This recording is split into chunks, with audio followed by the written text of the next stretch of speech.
यह डिक्टेशन 60 शब्द प्रति मिनट के हिसाब से बोली जाएगी। स्टार्ट।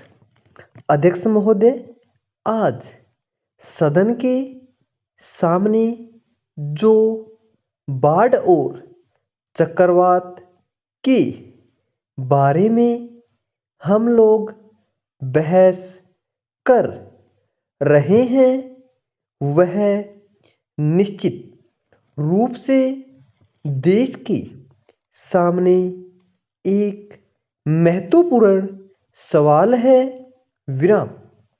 उड़ीसा, बंगाल, आंध्र प्रदेश, बिहार आदि सभी जगह बाढ़ आई है, लेकिन यह उड़ीसा की बाढ़ की विशेषता है कि वहाँ पर बाढ़ के साथ चक्रवात भी हुआ।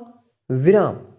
आपको यह सुनकर ताज्जुब होगा कि उड़ीसा का एक दुर्भाग्य यह रहा है कि पिछले 4 साल से उड़ीसा के एक जिले में दुर्भिक्ष व अकाल पड़ा। विराम। उसके बाद सन 1967 में कटक जिले में चक्रवात आया। विराम। परिणाम स्वरूप यह दोनों जिले मुख्य रूप से क्षतिग्रस्त हुए हैं। विराम। कटक जिले के भी कुछ हिस्से में क्षति हुई है। विराम।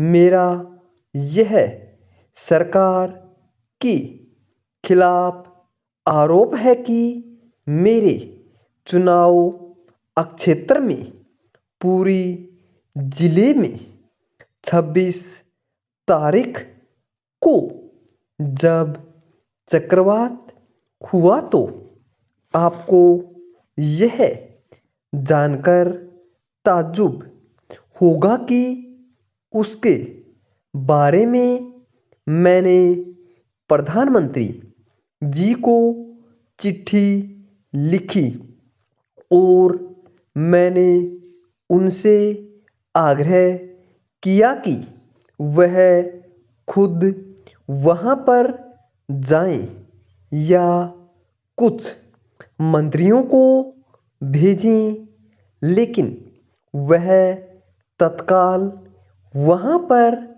नहीं गए। विराम। अगला पहरा। 1 महीना इस तरह से हो गया।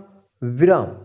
अब जाकर केंद्रीय सरकार की ओर से कुछ विशेषज्ञ वहाँ पर गए हैं।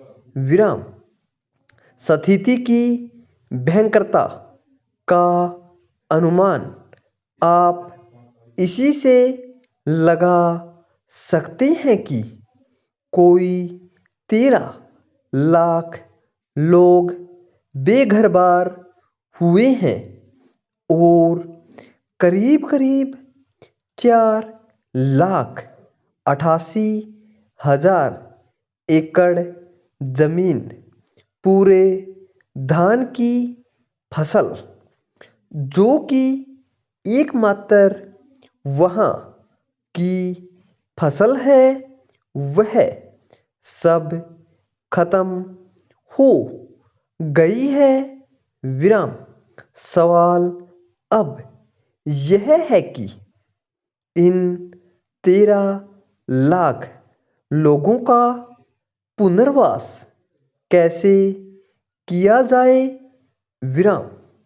मेरा पहला सुझाव यह है कि वहाँ राहत कार्य के लिए राशन मुफ्त दिया जाए और तब तक दिया जाए जब तक वहाँ और कोई इंतजाम नहीं हो जाता। विराम। आपको यह भी पता है कि वहाँ पर बच्चों की पढ़ाई काफ़ी पीछे पड़ गई है। विराम।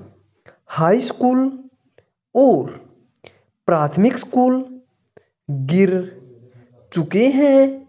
विराम। इसलिए वहाँ के बच्चों की फीस माफ की जाए और परीक्षाएं कुछ समय के लिए स्थगित की जाए। पूर्ण विराम।